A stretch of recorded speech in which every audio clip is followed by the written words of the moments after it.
Assalamualaikum warahmatullahi wabarakatuh. Apa kabar semuanya? Semoga sehat walafiat ya. Baiklah, pembahasan kita hari ini mengenai teks eksplanasi. Ada yang pernah dengar teks eksplanasi? Atau belum pernah dengarnya sama sekali? Ya, marilah kita lanjutkan mengenai teks eksplanasi. Teks eksplanasi merupakan teks yang menjelaskan tentang proses terjadinya atau terbentuknya suatu fenomena alam atau sosial. Jadi yang membahas proses terjadinya bentuk fenomena alam dan juga sosial ya. Fenomena alam yang terjadi contohnya seperti gunung meletus, tsunami, terus seperti gempa bumi, ada juga seperti gerhana bulan dan gerhana matahari. Dan masih banyak lagi contoh fenomena alam yang ada di lingkungan kita ya. Selanjutnya adalah ciri-ciri teks eksplanasi.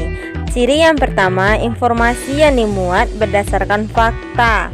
Sementara ciri yang kedua adalah bersifat keilmuan. Jadi informasinya itu bersifat keilmuan ya, yang berhubungan dengan ilmu pengetahuan. Dan yang ketiga, menjelaskan proses terjadinya fenomena alam atau sosial tersebut. Jadi dalam teks eksplanasi dia jelaskan sejelas-jelasnya mengenai proses terjadinya suatu fenomena. Misalnya kita ambil gunung meletus, maka dijelaskan secara jelas bagaimana proses terjadinya gunung meletus tersebut. Itu ya.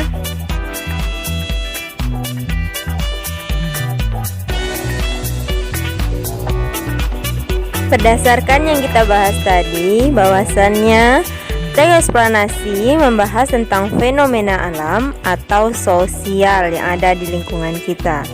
Fenomena alamnya dapat berupa badai, tsunami, gempa bumi, dan terus juga ada longsor. Selain itu, masih banyak lagi yang ada kejadian atau fenomena alam yang terdapat di lingkungan kita.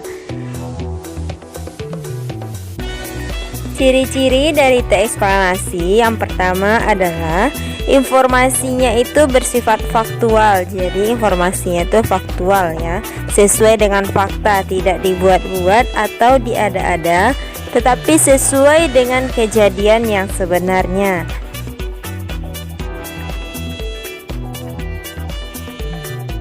Ciri yang keduanya, informasi dalam teks eksplanasi itu bersifat keilmuan yang berhubungan dengan ilmu pengetahuan. Itu ya, jadi yang berhubungan dengan ilmu pengetahuan. Misalnya tadi Gunung Merapi, maka ada hubungannya dengan ilmu pengetahuan.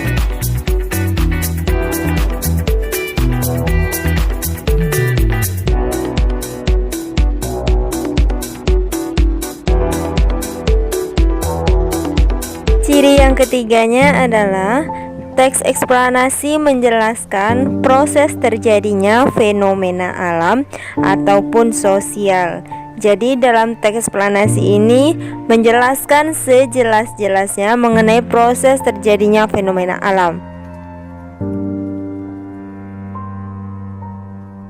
Contohnya adalah proses terjadinya letusan Gunung Merapi. Maka dalam teks eksplanasi dijelaskan secara jelas bagaimana prosesnya, mengapa Gunung Merapi itu bisa meletus.